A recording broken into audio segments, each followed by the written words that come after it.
안녕하세요. 글로벌오토스 원선홍입니다. 저는 지금 코란도의 신차 발표회 현장에 와 있습니다. 8년 만의 변화인데요. 정말 오랜 기간 동안 좀 숙성된 코란도를 선보였다라고 신차 발표회 현장을 통해서 좀 소개를 했습니다. 잠시 후에 이제 시승 행사가 진행이 되는데요. 경쟁 모델들과 비교할 때 좀 어떤 점들이 좀 경쟁력을 더 갖추고 있는지 신형 코란도 시승을 통해서 한번 살펴보도록 하겠습니다. 쌍용자동차의 대표 모델 코란도가 출시되었습니다. 차명도 기존 코란도 C에서 이제 코란도로 변경된 만큼이요, 아이코닉 브랜드로서의 역할이 더 강조되고 있는데요. 1983년에 2030 세대의 꿈이라는 이제 슬로건, 광고 문구로 출발해서 지금까지 오랜 역사를 만든 코란도는요, 이제 젊은 시절을 회상하는 이들에게는 좀 추억이 되고 있기도 하고, 젊은 세대를 위한 쌍용차의 차 만들기를 보여주는 중요한 역할을 하고 있기도 합니다. 코란도라는 차명이 등장한 지 벌써 37년이 지났습니다. 지금까지 누적 판매만 해도요 70만 대를 넘기면서 국내에서는 최장수 모델로 기록되고 있는데요. 특히 2016년 출시 이후에 지난해까지 이제 꾸준히 인기를 얻고 있는 티볼리는요, 신형 코란도 출시에도 좀 힘이 되고 있습니다. 젊은 세대, 특히 이제 여성 소비자들의 눈길을 티볼리가 끌었다는 점에서 새로운 코란도에 대한 관심으로도 이어질 수 있다고 판단하기 때문인데요. 여전히 적자를 기록하고 있긴 하지만요, 쌍용차는 올해 1월 출시됐던 렉선 스포츠 칸과 코란도를 통해서 올해는 흑자 전환이 될 것이다 라고 좀 전망을 하고 있습니다. 시장에 대한 부정적인 전망이 넘치는 상황에서요, 이렇게 낙관적인 전망을 할 수 있었던 것은 시장의 변화를 읽고 적극적으로 그동안 대응해 왔던 쌍용차의 자신감, 이런 결과들로 보여지는데요. 그 최신 결과물인 신형 코란도를 지금부터 살펴보도록 하겠습니다.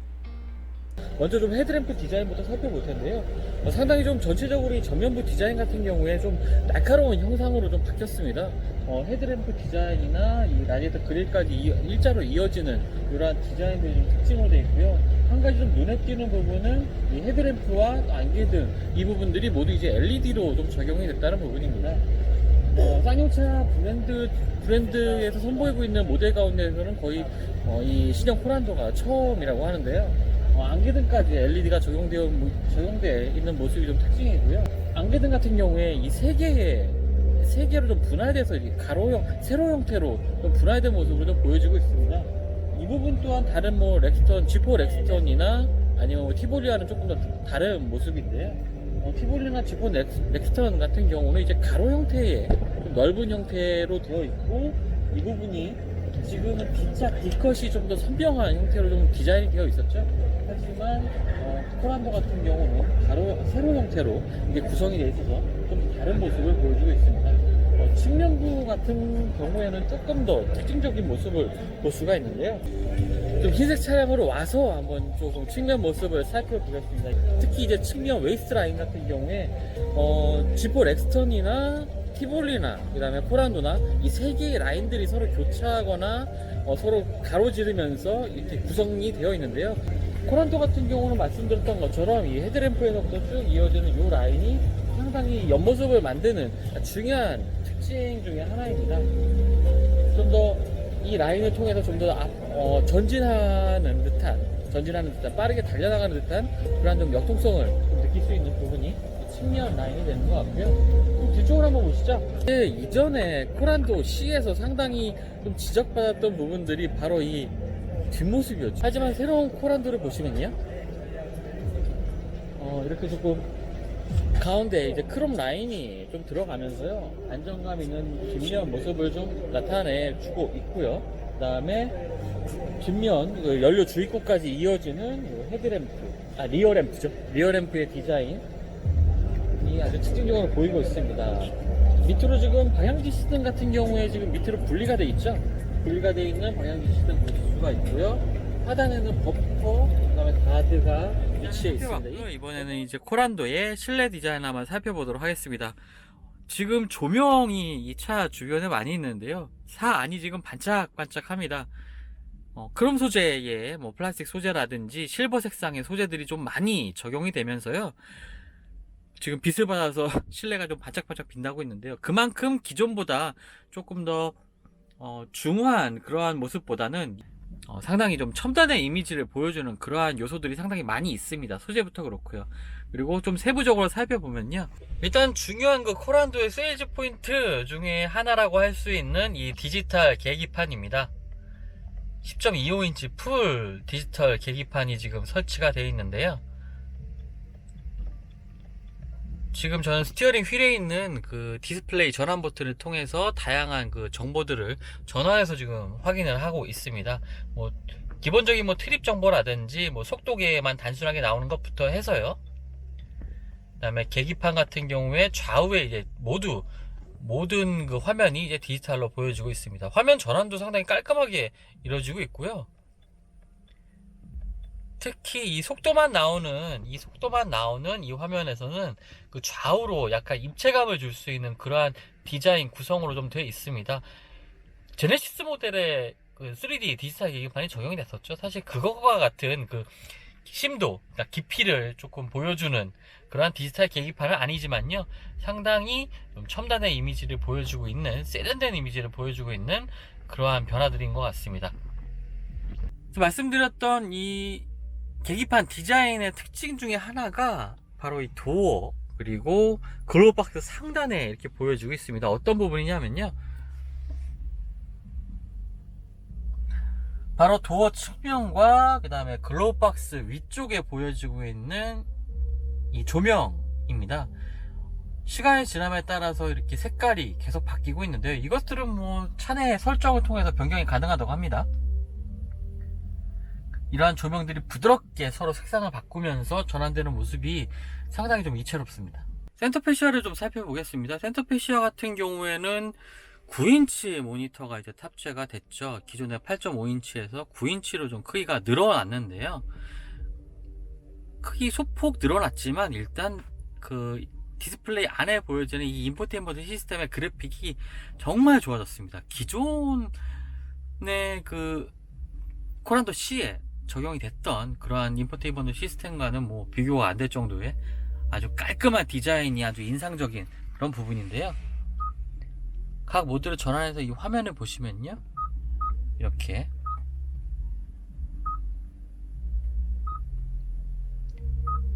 특히 사용자에 따라서 이 화면을 설정할 수 있는 변경 메뉴들이 추가가 돼서요, 즐겨찾기처럼 이렇게 메뉴를 전환할 수가 있습니다.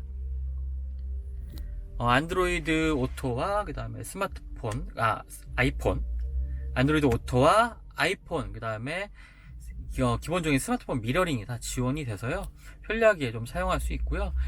이 디스플레이 창에서 보여지는 이 내비게이션 화면 같은 지도 같은 경우에 이 계기판에서도 같이 보여지고 있습니다. 지금은 이제 뒷좌석에 좀 앉아 있는데요, 일단은 뒷좌석 레그룸 공간이나 뭐 머리 공간이나 상당히 여유가 있습니다. 제가 한 키가 170인데요, 무릎 공간에도 상당히 여유가 있고요. 일단 먼저 이 시트 같은 경우에 충분한 적당한 거리를 좀 남겨두고 조절을 한 상태인데요, 무릎 공간에 상당히 여유가 있습니다. 주먹이 한 개 반 정도 들어가는 정도의 여유가 있고요. 그다음 머리 공간도 주먹 하나 가지고 넉넉히 들어갈 만큼 헤드룸 공간도 상당히 충분합니다. 뒷좌석 공간에서는 부족하다는 느낌을 찾을 수가 없고요. 한 가지 좀 특징이라면 옵션을 통해서 선택할 수 있는 내용인데요, 바로 220V 콘센트가 이 옵션으로 선택할 수 있다는 점입니다. 신형 코란도에 탑재된 1.6L 디젤 엔진은요, 기존 코란도 C에 탑재됐던 EXDI 20 엔진을 기반으로 한 라이트 사이즈형 엔진입니다. 티볼리에도 탑재된 엔진이긴 하지만요, 티볼리에는 출력이 더 낮게 돼서 설정이 됐었죠. 최고 출력 136마력의 성능을 발휘하는 엔진이고요. 변속기는 티볼리 디젤 모델에도 탑재됐던 알신제 6단 변속기가 탑재가 됐습니다. 송도와 영종도로 오가는 시즌 코스에서 신형 코란도의 주행 성능 한번 확인해 볼 수가 있었는데요, 일단 시내 주행에서는 오른발에서 힘을 빼고 운전을 하면 전체적으로 부드러운 감각으로 주행할 수가 있었습니다. 시내를 벗어나서 고속도로에서 좀 속도를 높이면요, 의외로 좀 토크감이 살아나면서 좀 차체를 의식하지 않고 주행할 수가 있었는데요, 흔히 말하는 시형 영역에서의 응답성은 충분하다고 보여집니다. 좀 더 속도를 높이면 속도계의 바늘이 일정 수준까지는 부담 없이 올라가긴 하지만요. 대신에 그 엔진음, 부밍음이 좀 강하게 들려오고 있었습니다. 더불어서 그 노면에서의 소음도 좀 들려오곤 했는데요. 하지만 전체적으로 뭐 패밀리카로서 차음 대책이 부족해 보이지는 않았습니다. 크게 신경 쓰일 수준은 아니라는 얘기죠. 디젤 엔진을 감안할 때도 그 아이들링 시의 정수성이나 진동 억제는 상당히 수준급이었습니다. 엔진룸에서 전해지는 소음도 차폐를 통해서 잘 억제되고 있었고요. 공회전 시의 진동도 상당히 만족스러운 수준이었습니다. 특히 주행할 때 E급의 디젤 차량에서 좀 흔하게 느껴지는 진동 또한 잘 억제되어 있었는데요. 한 가지 아쉬운 점은 차량 하부에서 올라오는 노면음이 다소 좀 크게 전해졌다는 점입니다. 서스펜션은 앞쪽은 맥퍼슨 스트럿, 뒤쪽은 멀티링크 타입이고요.